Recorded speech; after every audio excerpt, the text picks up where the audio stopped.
Buenos días, voy a presentar a don José Antonio de Saja Sáez. Es para nosotros un honor y un lujo poder disponer de personas, o de esta persona, como está aquí hoy, un catedrático emérito de universidad, no jubilado, como muy bien dice él, que quede claro la cosa ya desde el principio, lo he leído en alguna entrevista, además una persona reconocidísima en el mundo de la ciencia y que, bueno, necesita poca presentación. De hecho, alguno, lo hablábamos ahora, no nos ha dado clase, pero bueno, sí que nos ha dado clase gente de su equipo y algún compañero, pues a lo mejor sí que ha coincidido con él en clase o en el departamento, algún representante de alumnos en este caso. Bueno, pues don José Antonio de Saja Sáez es catedrático emérito vitalicio de la Universidad de Valladolid, de Física, burgalés, de Pirata de Ebro, nace en 1940, eso que quede claro, que los de Burgos ya sabéis que vienen de descendientes del Cid. Y bueno, voy a leer un poco su historial, aparte de que nace el día 5 de noviembre de 1940, cursa estudios en la Universidad Laboral de Tarragona, donde se formó como tornero fresador. Dice, desde el año 69 es miembro de la Real Sociedad Española de Física y lleva vinculado a la Universidad de Valladolid desde 1965. ¿Vale? En 1984 funda el Laboratorio de Ensayos Industriales de Castilla y León. Ha sido pionero en la investigación aplicada en física de materiales, a la que ha dedicado gran parte de su actividad docente investigadora.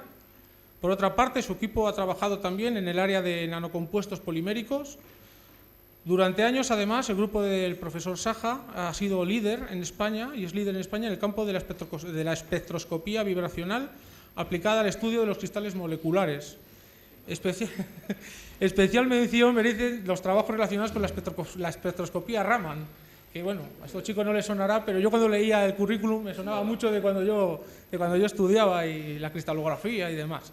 Bueno, evidentemente una persona con la experiencia y el trabajo que lleva y una vida tan dilatada en la ciencia, pues tiene muchos premios y distinciones, voy a nombrar alguna. En el 69 premio Landa, en el 2003 doctor honoris causa por la Universidad de Galati en Rumanía, en 2006 premio Talgo a la innovación, en el 2009 premio Advio, en el 2009 también premio de Física, Innovación y Tecnología de la Fundación BBVA y en el 2010 es premio Castilla y León de Investigación Científica y Técnica.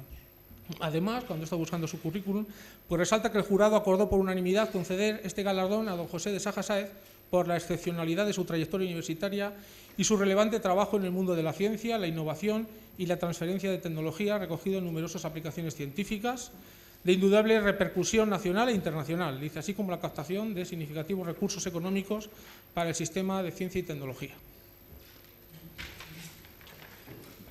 Esto, sí, hombre, y eso que lo he acortado. Bueno, dice que una de sus tareas más importantes ha sido la formación de licenciados durante su fase de doctorado. Dice que ha sido profesor invitado en 12 universidades extranjeras y ha organizado numerosos eventos científicos de relevancia, además de ser miembro del Comité Científico de Congresos Internacionales, revisor de artículos para revistas internacionales y colaborador en grupos de investigación universitarios y empresas nacionales e internacionales. Y que ha publicado, evidentemente, pues una gran multitud de trabajos con gran repercusión en este mundo. Y resaltar dos cuestiones que ya no tienen nada que ver con la trayectoria profesional, pero bueno, sí que con la trayectoria personal. Ha sido pregonero de las fiestas de su pueblo. Dice que en el 2011 nada puede hacer una persona más feliz que ser pregonero de la localidad donde ha nacido y donde tiene sus raíces, y eso, vamos, es verdad. Y además, esto lo discutía yo un día cuando he estado promocionando las jornadas entre los chicos. Bueno, pues cuando llegan los cursos de bachillerato de letras, decían, bueno, sí que nosotros somos de letras, ¿qué pintamos aquí? Digo, a ver si nos quitamos de encima ya esa cuestión del siglo XIX que se introdujo en España de que esto de separar las letras de las ciencias, ¿de acuerdo? Y bueno, pues destacar en ese aspecto que es un gran aficionado a la pintura y a la escultura, pero fundamentalmente he leído en un artículo que publicaron hace poco, hará un mes o así, lo estuve leyendo, sí, venía, no sé, bueno, no me acuerdo qué medio de prensa lo incluía, pues hablaba de su afición a la escultura, así que veáis que es un humanista, ¿vale? Bueno, pues yo simplemente os dejo con el profesor de Saja, y bueno, vamos a disfrutar con su conferencia. Muchas gracias.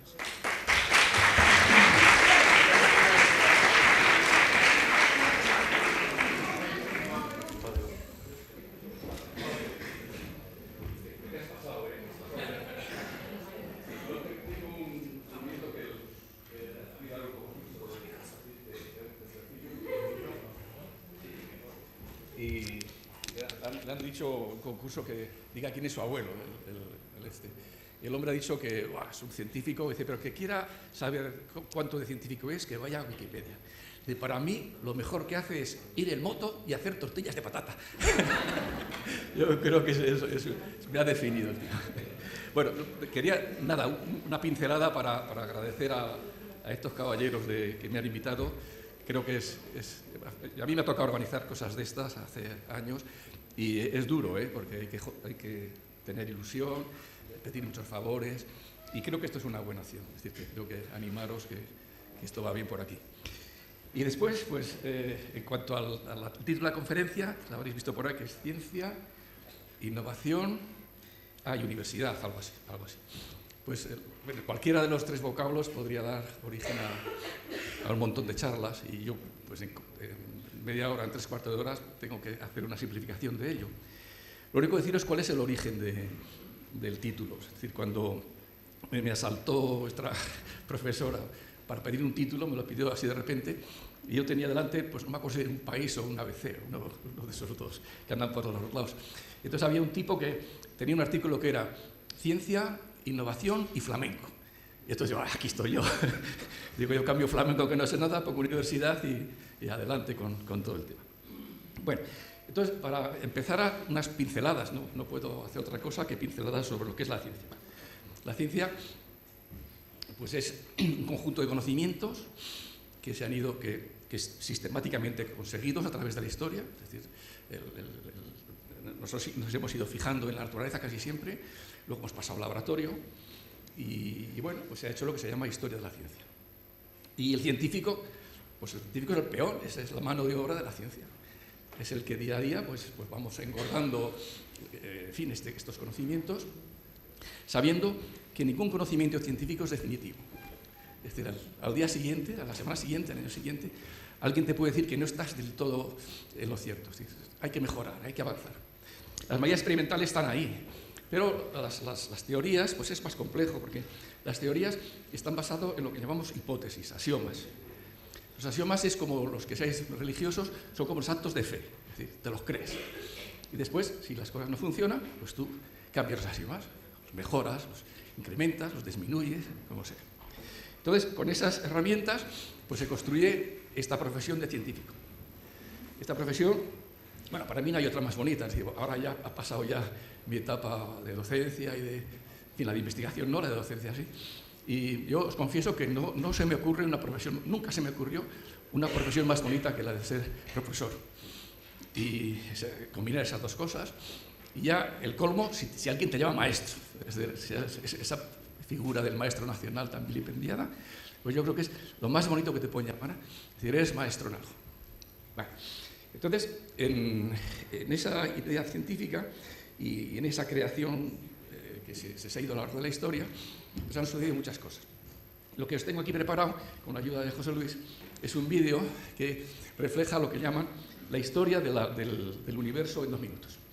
Es decir, es una historia, es muy bonita, bastante bonita, que en 2 minutos pues, te muestran pues, desde que se aparece el universo, las primeras galaxias. Claro, es que el universo solo conocemos el 4%. Es decir, lo que queda todavía de materia oscura, de extraplanetas, exoplanetas se llaman ahora, de materia orgánica que hay por ahí suelta, y lo que queda por hacer, solo se conoce el 4 o el 5% de lo que hay ahí. Bueno, pues entonces ese vídeo empieza con la formación de las galaxias, cómo aparece la Tierra, cómo aparecen las primeras células, el ADN, cómo van apareciendo los reptiles, los mamíferos, todo, en fin. Y veréis que es muy difícil separar en todos los datos que aparecen en la otra pastilla, en este vídeo, que es difícil de asimilar en 2 minutos tantas cosas. ¿Veis? Que la ciencia está ahí siempre presente, para bien o para mal, porque también aparecen guerras, aparecen cosas de este tipo. El vídeo tiene una antigüedad de 1 o 2 años, es decir, falta todavía el alunizaje de hace 3 días de los chinos, falta, en fin, unas de las últimas cosas que se han hecho, pero bueno, yo creo que tiene su interés. Sí, le pasa por favor, José Luis. Juan Luis. Bueno, veis aquí la formación de la Tierra, no hay música. Así es, tía. Y aparte nuestra galaxia, la Tierra, la primera formación de volcanes, los mares. Y aquí ya a nivel microscópico, con las células, el ADN.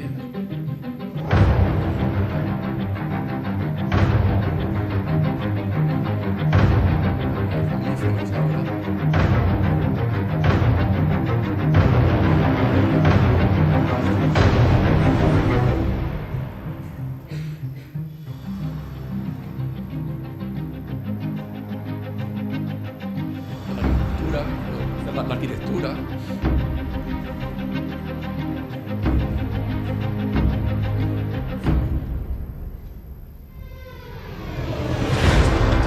No sabemos lo que es todavía.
Esto es la primera impresión.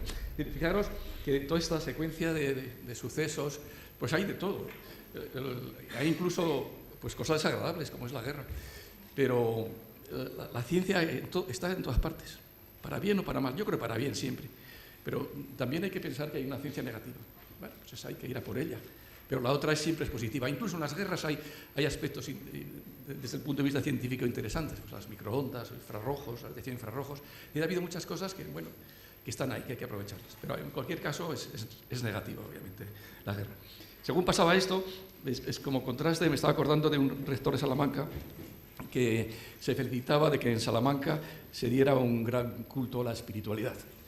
Decía que los temas de materia y energía, todo esto que hemos visto por aquí, era oficio de menestrales, de gente que hace cosas con las manos, y que era un trabajo indigno, que lo bueno era lo que hacían los hidalgos y los eclesiásticos, que eran pues todas estas historias de ver si el purgatorio era muy grande, muy pequeño, cuánto tiempo había que estar, cuántos ángeles cabían en una punta del alfiler, o sea, todas estas cosas que estaban de moda en aquellos años. La ciencia es otra cosa, la ciencia hoy es otra cosa que discurre, desgraciadamente, muchas veces, por cauces económicos. Es decir, nos movemos pues, por donde está la economía en general.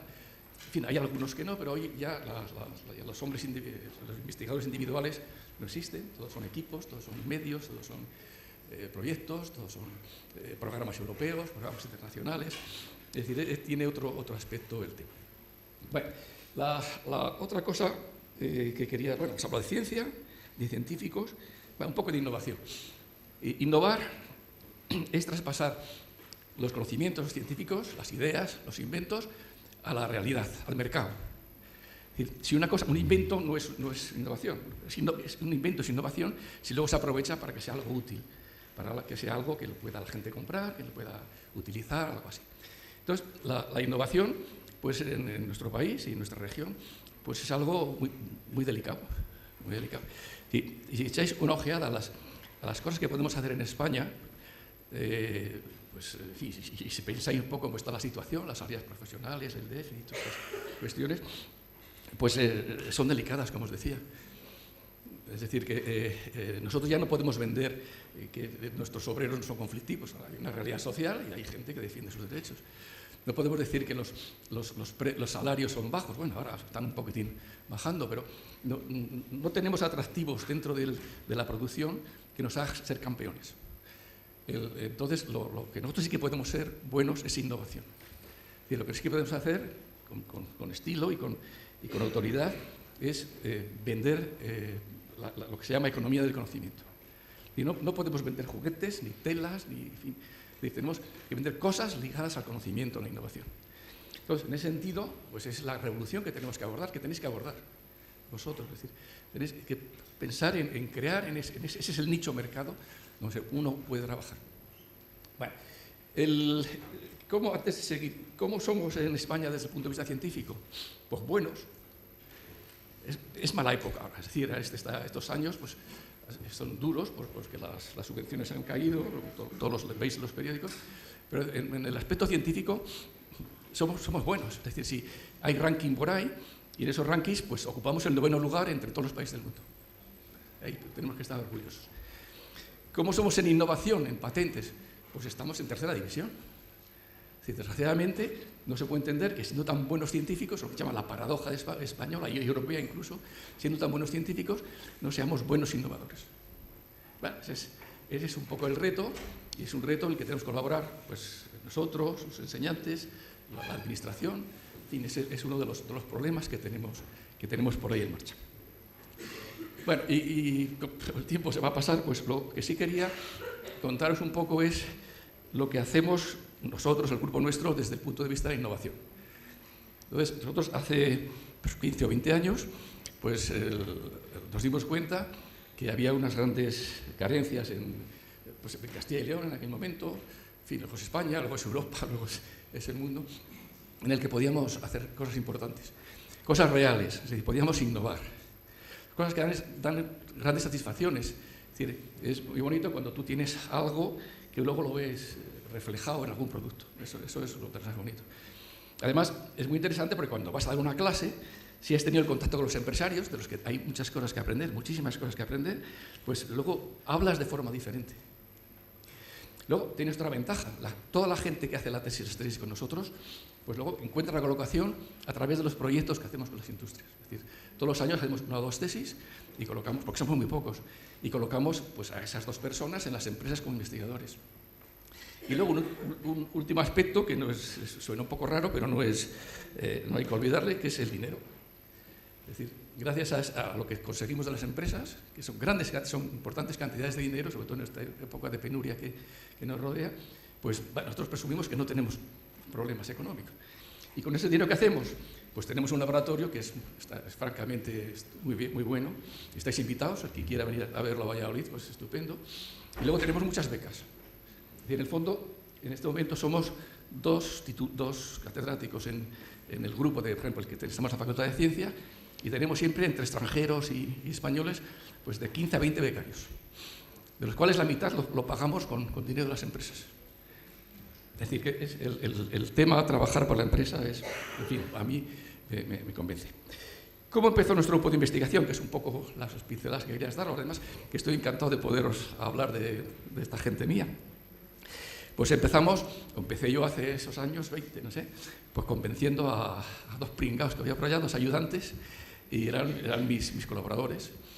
Entonces, en aquel momento, pues pusimos en marcha un par de líneas de investigación, y bueno, pues una está de las que vamos a hablar luego, en la línea de alimentación, sensores de alimentación, y otra en la línea de los polímeros. En fin, lo iremos viendo a lo largo de la charla.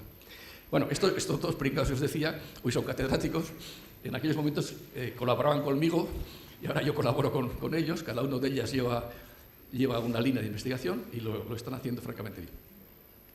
Bueno, entonces, si me haces el favor, me pasas ahí. Entonces, lo que quiero que veáis un poquillo lo que hacemos nosotros allá en Valladolid.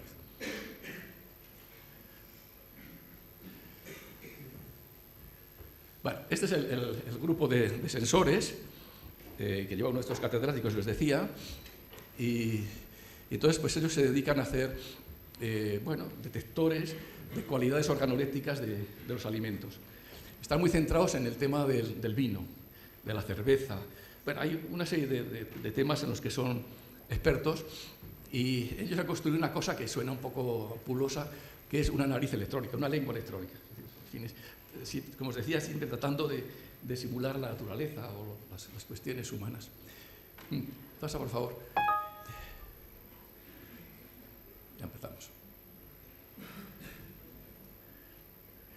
Bueno, pasa al anterior. O sea, la idea de este grupo pues es un poco... En esta figura tenéis, a la izquierda tenéis ahí una cabeza de alguien que está oliendo. Entonces, el mecanismo de oler, pues es de copa de vino, por ejemplo, pues es, por la nariz y, en fin, a través de lo que se llama retronasal, en fin, pues es llevar al cerebro unas señales, por vía nerviosa, una señal al cerebro. Entonces, el cerebro tiene una memoria, todos estamos acostumbrados a que esto nos gusta, y entonces procesa esa información y tiene un sentimiento. Este vino me gusta, esta cerveza no, en fin, lo que sea. Bueno, pues lo que hacen estos caballeros es lo que hace el paisano que está a la derecha. Es decir, hay una serie de sensores que ellos los configuran lo que se llama una red de sensores, y después esa memoria que tenemos nosotros, pues para ellos es pues algo, es un software, bueno, el software trafica, moviliza esos datos que dan los sensores, y luego se acumulan en el depósito de datos del ordenador.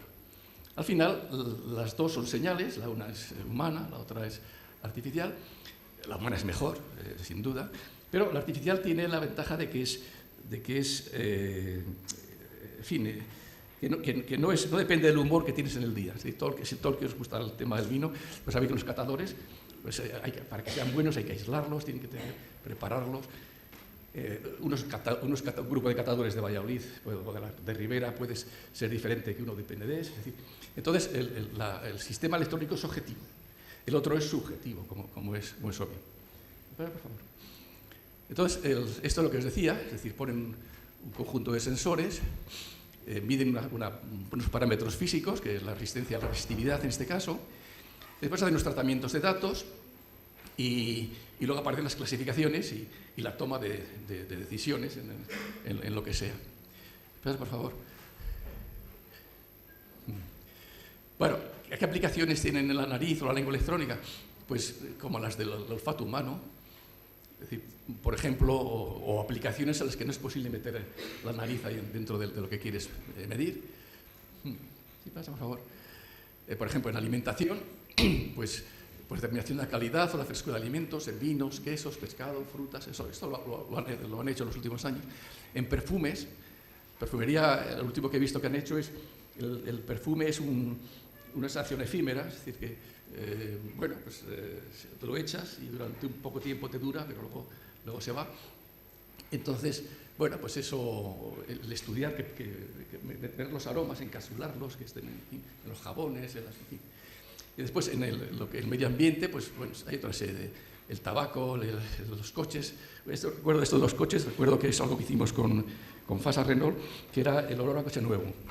Entonces, el olor a coche nuevo es algo que pues a alguien le gusta el olor a coche nuevo y a otro no le gusta. Pero en cualquier caso hay que medirlo. Ahora, pues eso fue un trabajo que hicimos para esta gente. Sí, pasa, por favor.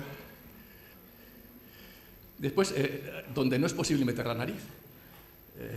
Por ejemplo, donde hay peligro en vertidos químicos, gases contaminantes, eso lo puede hacer el sistema electrónico, eso tú no vas a ir a medirlo. Aplicaciones policiales, pestilentes, granjas, en fin, esta serie de cosas, vas a favor. O también donde hay unas temperaturas muy altas, o en sitios donde, claro, no puedes meter la nariz, tienes que llevar una sonda para esto, en tuberías, canalillados, en fin, sensores llevan a otros planetas, etc. Esto es lo que os decía del coche nuevo, pasadle, por favor, sí. Sí, pasadlo, por favor, sí. Bueno, esto es lo que salía, es decir, que lo que analizamos es del coche, pues era el suelo, en fin, las cosas calientes, estos de calentar, los hilos o cables, no sé qué pone ahí, en fin, no veo. Pero vamos, digamos que cada redondel que tenéis por ahí responde a un determinado olor. Entonces, luego la fábrica lo que hace es intensificarlo, disminuirlos. Si no localizan el problema, no pueden trabajar. Pasa, por favor. Bueno, en vino esta gente ha trabajado mucho, entonces pueden diferenciar las variedades de uva, si hay adulteraciones, el envejecimiento de los vinos. Sabéis que el valor añadido de los vinos no es el vino sino es el vino envejecido, en fin, hay ciertos niveles sin pasar, en fin. El tipo de madera y las barricas, pues hay barricas francesas, americanas, en España hay unos buenos robles en el Pirineo, pasa que hay muy pocos y además la distancia entre nudos son pequeñas, las duelas de os gusta este tema, las duelas de las barricas pues no son compatibles con este, pero el roble el español es muy bueno. La presencia de tricloranisoles, yo no sé si amigos del vino, que cuando dicen que el vino está acorchado, pues está ligado a ese tema, entonces ese estudio. De estas cosas supongo que habrá más por ahí, pero vamos. Sí, pasa, por favor. Bueno, estos son un poco los resultados, ¿veis cómo separan estos son todos tempranillos, me parece que el de Bierzo no, pero la tinta de toro, el cigales, son el clon origen es el tempranillo y cómo a través de esas medidas, esos tratamientos los separan. Si hay una falsificación aparece, obviamente. Pasa, por favor. Sí. Bueno, esto es el efecto. Esto es curioso, pues como qué le pasa al vino cuando está en barricas, creo que es, ¿no? Sí, en diferentes barricas de roble americano. El roble más caro es el francés y el roble americano pues es el... En fin, entonces, lo que las empresas, las bodegas de vino lo que hacen es mezclar el vino, le dejan en un sitio, en otro, lo que sea. Pero vamos, la cuestión es cómo el tinta de toro, que es un tempranillo, y los otros, pues cómo se van acumulando en diferentes zonas. Sí, pasa, y la Rioja, ese verde que hay por ahí abajo. Pasa, por favor. Bueno, y la otra cosa que hacen es trabajar con la lengua. Es una lengua electrónica. Entonces, sabes que los sabores que separa la lengua son dulce, agrio, amargo y el otro que no sé cuál, y salado, sí. Luego hay otro más que tienen los japoneses que no sé cómo lo llaman. Perdón? Umami, el umami, sí, el otro, sí. Y que es un olor a hongos o algo así, yo creo, ¿no? Más. Es verdad, el glutamato, sí. Sí. Bueno, pues estas cosas también lo consiguen ellos, pues trabajando por vía electroquímica, tienen un equipo. Si pasa, por favor. Y bueno, pasa, si no vamos a tener tiempo para las cosas. Bueno, esto es una red de sensores de las que ellos emplean. Son muchos sensores a la vez. Pasas, por favor. Pasas. Estas son las señales de electroquímicas que consiguen. Pues cada sensor da en el mismo vino, o en la misma cosa, dan una serie de sensores, de señales diferentes que las tratan y en fin. Sí, pasas. Pasas así.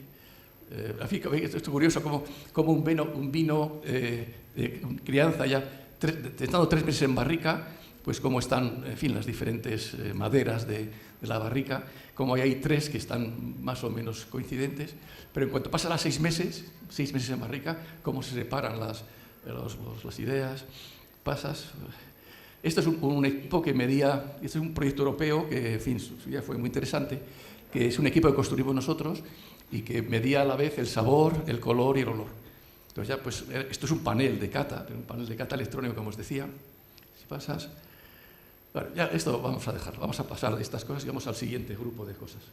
Bueno, aquí esto es, pues, cómo también evolucionan estos sistemas estadísticos, pues, según el vino, que no sé cuál es, midiendo las 3 cosas a la vez, como si está 12 meses en botella, si está 14 meses en barrica, la fermentación, todos los procesos que se dan en la fabricación del vino. Pasas. Y bueno, esto dejamos. Pues digamos que esto es uno de los grupos. Toda esta gente ha participado en proyectos europeos con muchos muy importantes de todo tipo, económicamente también. Ha permitido, pues, hacer, no sé, 5 o 6 tesis. Recuerdo que hay un colombiano, un brasileño que han trabajado en estas cosas, y después los demás, pues, fin, gente, antiguos estudiantes nuestros, que han funcionado. Bueno, esto es un grupo que ahora recuerdo, está trabajando si a los que os gusta esto del vino, sabéis que los agricultores, para saber cuándo tienen que vendimiar, lo que hacen es cogen un grano de uva, lo aplastan, mastican la pepita y entonces, pues, dicen, bueno, luego lo analizan. Pero vamos, el primer contacto es de esa forma. Bueno, pues esta gente tiene 2 proyectos en este tema y entonces lo que están buscando es el momento óptimo de hacer la vendimia, cómo puede ser ese vino si se desarrolla todo el proceso normalmente, etcétera, cosas de ese tipo. Bueno, el siguiente grupo que sigue, que también trabaja en temas de innovación, pues es estos que trabajan en polímeros, pero no en polímeros, que polímeros trabaja mucha gente, en materiales celulares, las esponjas, esas son, los materiales celulares fabricados con polímeros. Entonces, yo os voy a poner unos ejemplos. Bueno, este es más difícil, me costaría un poco más explicarlo, pero es una cosa que hemos patentado para hacer moldes. Es decir, nosotros siempre jugamos con hacer piezas, por ejemplo, como esta de aquí, pero en lugar de ser macizas, son huecas, son espumadas. Entonces, las cosas huecas pues pesan menos, son más baratas porque tienen menos materiales, pero además son aislantes térmicos y acústicos, las 2 cosas, es una ventaja. Ahora, un proyecto que todavía no lo tenemos en marcha, todavía no nos lo han aceptado, con alguien de Valladolid, hay una fábrica que está cerca de Villanubla, que se dedica hacer bolsas para guardar el hielo. Tiene un impacto, vende muy bien, trabajan a 3 turnos, son una fábrica interesante, pero todos sabéis quién de vosotros me ha comprado una bolsa de hielo y los problemas que tiene, y es que luego el hielo se pega y hay que andar a martillazos para separar los cubitos. Bueno, eso es un problema de aislamiento térmico. Bueno, pues, entonces estamos tratando de conseguir esos 2 o 3 grados de aislamiento pues, a base de hacer unas nuevas bolsas, meter burbujas y cosas de ese tipo. Pasa, por favor. Sí, sí.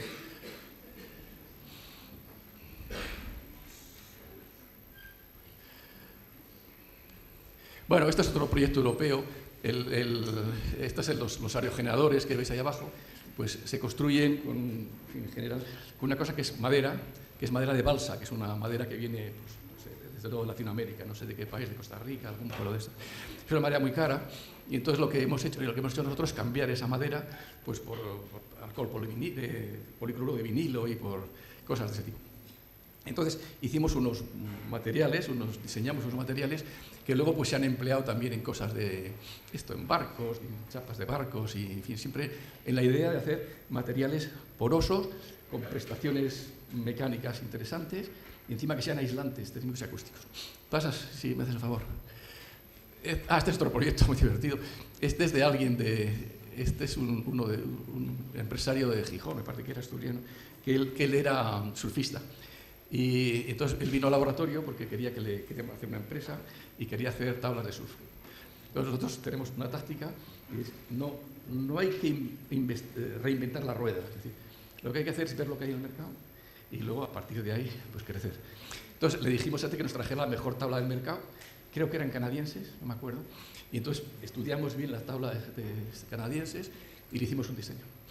Luego imitamos.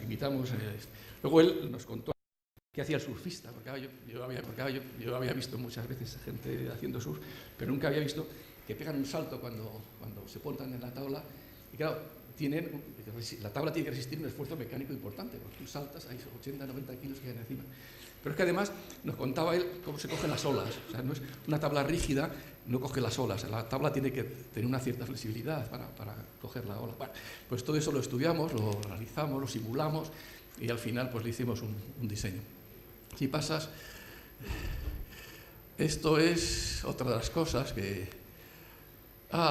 esto lo habréis visto. Yo no lo había visto hasta que no llegó el empresario, no lo había visto. ¿Os habéis fijado que hay muchos edificios que tienen el aspecto externo metálico? Los campos de fútbol, estos rascacielos que hay en Madrid, en esos 3 últimos. Entonces, en el fondo son 2 placas de aluminio, de acero, y en el medio un material, es un sándwich. Entonces, el material que empleaban, en fin, pues era un plástico. Lo que pasa es que ese plástico, pues, el plástico tiene el poder calorífico del gasoil, vamos.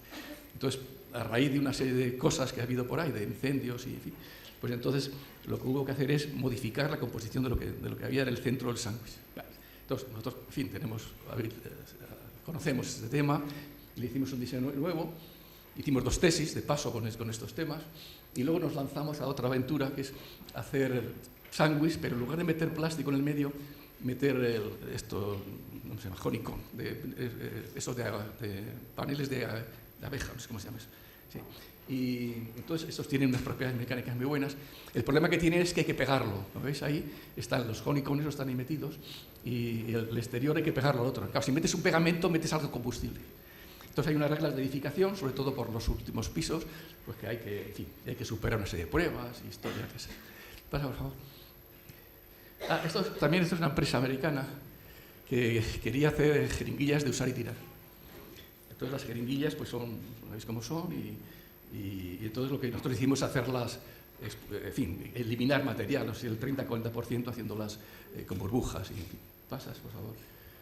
Y además hicimos eso, con materiales biodegradables. Otra de las que llevamos, es decir, los materiales, los plásticos normales, pues son un verdadero problema. El plástico es algo maravilloso, pero es que es tan difícil quitarse del medio, todos los pinares, todo lo que tenéis por los alrededores, pues están...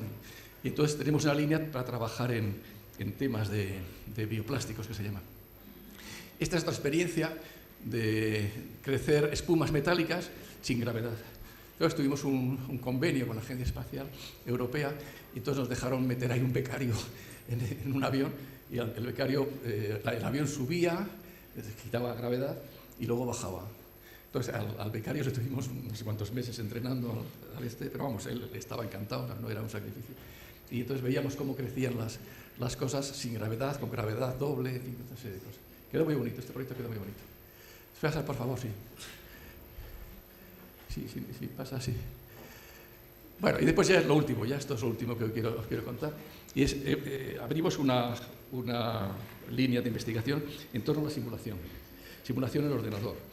Es decir, hoy en día, pues, hay muchos procesos que no se pueden, no sé, los últimos premios Nobel de química, pues han sido unos señores que estudian reacciones químicas. Las reacciones químicas, pues llevan un tiempo, por poco que sea, y si tú quieres medir, pues en tiempos cortísimos tienes que tener valoraciones. Bueno, eso se puede simular en ordenador. Entonces, nosotros tuvimos un proyecto que entraba mucha gente, no sé si lo aparecerá por ahí, muy interesante. Entonces, sí, pasa, sí me haces el favor. No, este es el de antes.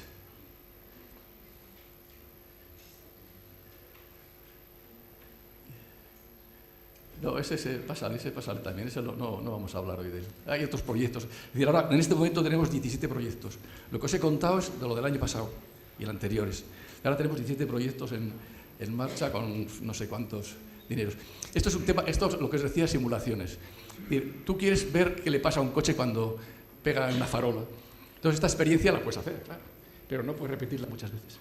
Entonces nosotros lo hacíamos en ordenador, si puedes repetir la visión. Entonces ahora veis el mismo automóvil con la misma farola y entonces se ven los efectos en el interior y cómo se ve así. Bueno, pues esto no es nuestro, esto es una foto, en fin, de internet.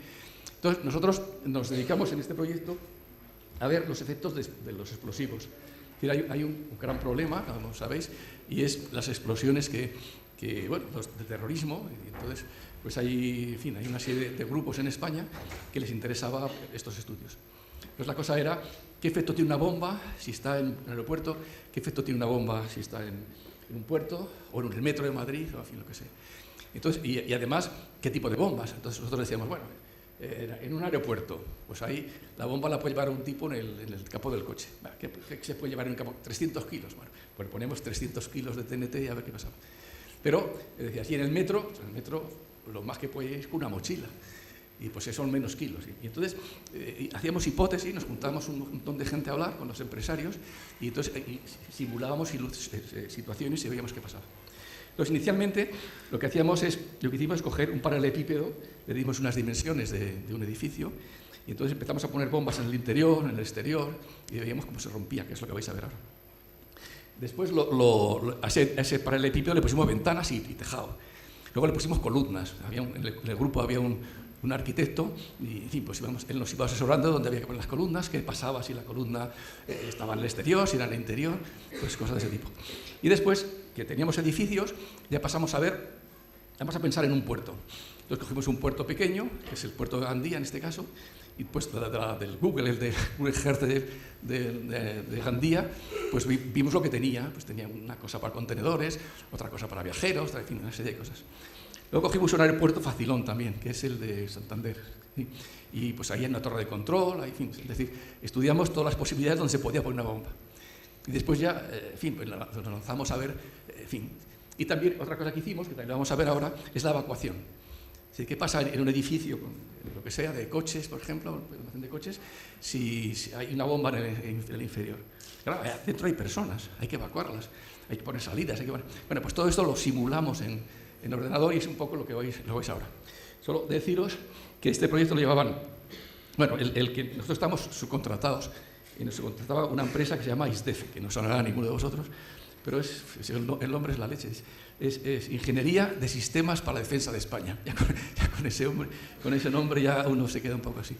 Entonces yo la primera vez me fui con los 3 becarios que tenía, que eran 2 colombianos y un vasco. Nos cachearon, que hasta los zapatos, con ese precedente, pero muy buenos, los 3 impecables, la verdad. Bueno, pues entonces vamos un poco a avanzar en este tema.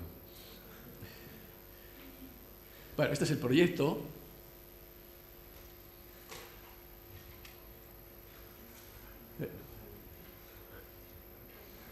Era un proyecto que era, ya veréis la gente que trabaja, era un montón de dinero, un montón de dinero.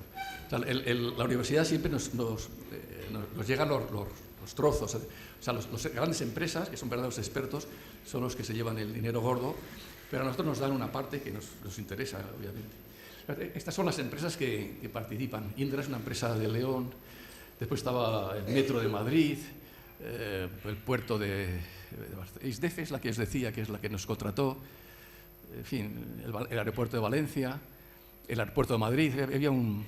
Sí, pasa por favor. Y luego, después, como centros de investigación, pues, estábamos todos los curritos que había, que se os ocurre, algunas siglas las conoceréis, el Consejo de Investigaciones Científicas, bueno, una serie de gente que, en fin, que estábamos ahí, que éramos los verdaderos obreros que os decía ahí, los que hacíamos la ciencia, los obreros somos nosotros, y los otros llevaban los beneficios, pero nos interesaba. O sea, aún así, este proyecto, no me acuerdo, recuerdo que eran 250.000 euros, que no es de los más grandes que tenemos, pero 250.000 euros a los que sois directivos de un centro, imaginaros lo que podía significar ese dinero. Eso nos permitió, pues, esos tres señores han tenido becas durante 3 años, y un montón de ventajas. Pasas, por favor. Bueno, este es el aeropuerto de Santander, esta es la imagen Google que tomamos, y entonces ahí, bueno, eso que está ahí lo está empleado en esta zona, y en esta zona, pues, ya no recuerdo lo que hay. Quizá, si pasas a la siguiente transparencia, sí. Bueno, lo que había es una torre de control, recuerdo perfectamente, y después, pues, esas otras zonas que están de almacenado, de alguna historia así. Entonces, aquí todo en pantalla, ¿eh? Es decir, aquí lo que hemos hecho es poner una bomba. El parking estaba aquí. Entonces, aquí pones una bomba de un montón de kilos y entonces ves cómo ves la explosión y ves cómo evoluciona el edificio. Ahí es una foto fija, pero esto, en fin, haciendo en un móvil, pues se ve cómo cae la torre, en fin, una serie de cosas. Sí, pasa, por favor. Bueno, esta es la misma imagen, pero del puerto de Gandía. Entonces, hay cosas comunes, pues la estación de contenedores es la misma, carga de, no se pone ahí, estación de gas líquidos, transporte de viajeros, que en fin, también es importante después, el puerto deportivo. Entonces nosotros sectorizábamos todo el puerto y nos dedicamos a poner bombas por los edificios, a ver qué pasaba. ¿Si pasas, por favor? Bueno, esto es, por ejemplo, de todas las cosas que hicimos, aquí he seleccionado el centro de control. Pues es un edificio con una serie de pisos. Esos pisos se les ponen las columnas adecuadas. El arquitecto, pues os decía dónde tenían que estar las columnas.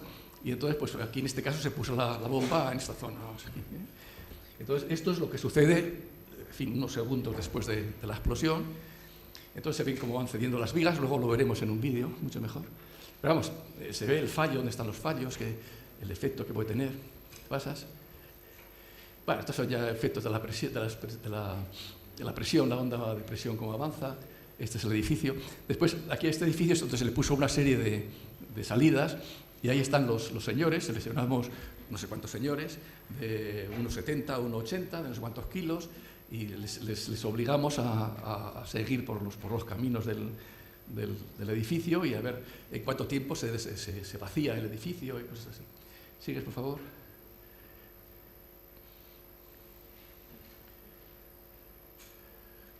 Esto es lo mismo, yo creo. A ver si... Bueno, aquí se ve cómo funciona, ¿ves?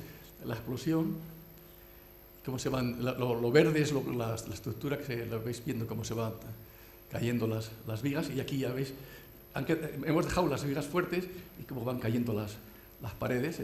Si puedes repetir esto, por favor, que se vea cómo va ¿veis? Es una bomba, es el mismo edificio aquí. Entonces el efecto es pues, que empiezan a caer las paredes aquí de frente, de laterales, y entonces pues, se ve las columnas que resisten, las que no resisten, y bueno, entonces en estos pisos, como el piso de arriba cae sobre el de abajo y lo machaca. Y esto otro, pues yo creo que es la evacuación de personas, pero no se ve nada. Sí, pasa a la siguiente, por ejemplo. Mira, ahí se ven las personas escapar. Qué simpáticas son. Es decir, se está vaciando el fin. Y entonces pues vas viendo los tiempos que necesitas para evacuar esta cuestión, en la misma situación. Las tensiones, estudiamos si hay que reforzar las columnas, si no hay que reforzarlas. Y bueno, esta es la misma idea, yo creo. Esto debe ser otro edificio, pero es lo mismo. La bomba está puesta ahí a la parte inferior izquierda, en el piso de abajo. Esto creo que es un parking, no lo sé, creo que es un parking, que han puesto ahí un coche con una bomba. Y entonces, fijaros cómo se ve, cómo se está machacando ahí la estructura. Estos software existen, son software muy abiertos, que te permiten meter rutinas, subrutinas y cosas de esas. Para que tengáis una idea, este software, que se llama ANSYS, yo lo compré hace, no sé, 5, 6 o 7 años y costó 9.000 euros. Es decir, que para mí es mucho dinero para mí. Pero vamos, a partir de ahí han salido, se han multiplicado las cuestiones, porque ahora simulamos las cosas más curiosas. Bueno, has visto cómo ha quedado el edificio. A ver, ya pasa, ya la siguiente y es la última. Esta es la evacuación, que os decía, que aquí se ve como los elementos ahí, como van saliendo, y además el tiempo, veis ahí el tiempo de evacuación, como van escapando.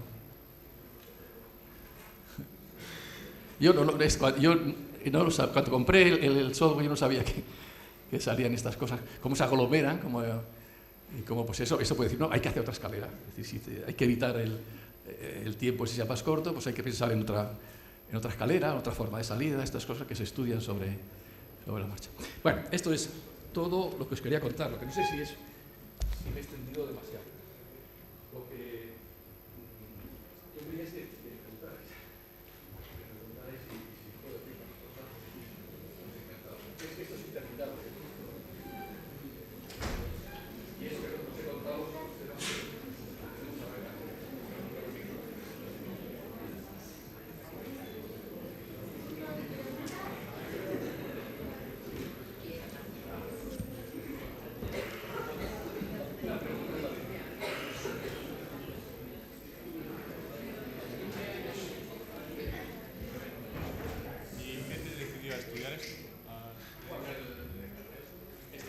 lo último.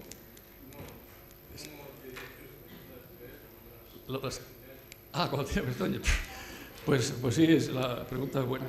Pues no lo sé, es un poco la vida que te va a decir. Yo hice la presentación, pues yo era tornero fresador. Me mandaron a Alemania y pues tenía, no sé qué años tenía, me había marchado de mi pueblo, porque en mi pueblo no había institutos, y me fui a Tarragona. En Tarragona estuve en Alemania y yo ya me veía que era un emigrante más, y de repente me dieron una beca. Y entonces a partir de ahí es cuando, pues un poco la suerte, aunque la suerte no es caprichosa, la suerte, siempre digo a la gente que trabaja conmigo, que cae cuando estás trabajando. Pero no, a partir de eso ya pues fue todo seguido. El ideal mío era volver a mi pueblo siempre, volver a mi pueblo. Hay una industria que yo había estado de pinche y de aprendiz y me habían maltratado. me obligaban, he tenido bachiller, me obligaban a ir a por hielo, en fin. Y entonces mi idea era volver a la empresa y hacer que aquello fuera más normal. Pero bueno, luego la vida te va llevando por unos caminos, y te digo eso, que no me parece que he tenido, en fin, que no se me ocurre un oficio más bonito que el mío. Pero vamos, es así. Y después todos estos proyectos, ¿por qué nos metemos? Pues porque somos mercenarios. Es decir, vamos donde hay... O sea, el fin nuestro es formar a la gente, tener un buen laboratorio, divertirnos, ayudar a la empresa del entorno. Entonces, pues esa suele ir acompañado del tema económico. Entonces, allá donde vemos un proyecto europeo. Ahora han salido los proyectos europeos, se llaman Horizonte 2020, que salen ahora y hasta marzo o abril, pues van a estar por ahí. Es una gran apuesta que debería hacer España en fin, porque es una oportunidad. Hay movilidad de estudiantes, y entonces pues ahora estamos ahí buscando en qué cosas sabemos, en qué cosas podemos trabajar, y como un mercenario, ¿no? Sí. ¿Alguna cosa más? ¿Cuál, perdón? Dices que primero financiación y luego investigación. ¿Hay algo para lo que te gustaría hacer al revés, objetivo de investigación? Sí, hombre, sí, pero no, es que hay que trabajar también decimos en mi pueblo, con los bueyes que tienes. Y trabaja con los bueyes que tienes para arar, decimos en mi pueblo. Y es así. Es decir, que a mí me gustaría que la investigación fuera por otras cosas, pues sí. Y de hecho hay gente que va... Hay muchas investigaciones, pues no sé, la penicilina, la resonancia magnética nuclear, que tanto les gusta a los... Está pensando ahora que la resonancia magnética nuclear, que tanto les gusta ahora a los médicos, que tenía un golpe de eso, o sea, les hablo de eso, pues lo puso en marcha un tipo que se llamaba, un premio Nobel, se llama Felix Bloch, que era un físico. Y entonces le preguntaron a este hombre que para qué servía eso. Bueno, pero fueron los periodistas. Los periodistas siempre son puñeteros porque primero quieren saber cuál es tu invento. Es muy difícil explicarle a un periodista pues, cuál es el invento, porque no hay periodistas especializados. Entonces ya pasa a la segunda pregunta. ¿Para qué vale esto? Es la pregunta más odiosa. Entonces este Felix Bloch pues dijo, pues yo no sé para qué vale esto. Él había hecho una cosa que en todos los hospitales serios pues hay un equipo de resonancia magnética nuclear. Y, en fin. Entonces, digamos que eso es una forma de investigar, no es la nuestra. ¿Sí? Quizá porque me interesa otras cosas, me interesa la gente, me interesa que la gente se coloque, me interesa tener un gran laboratorio, que vengan extranjeros y digan qué majos somos, en fin, cosas así. Sí. A ver, más cosas. Bueno, pues nada, fenomenal.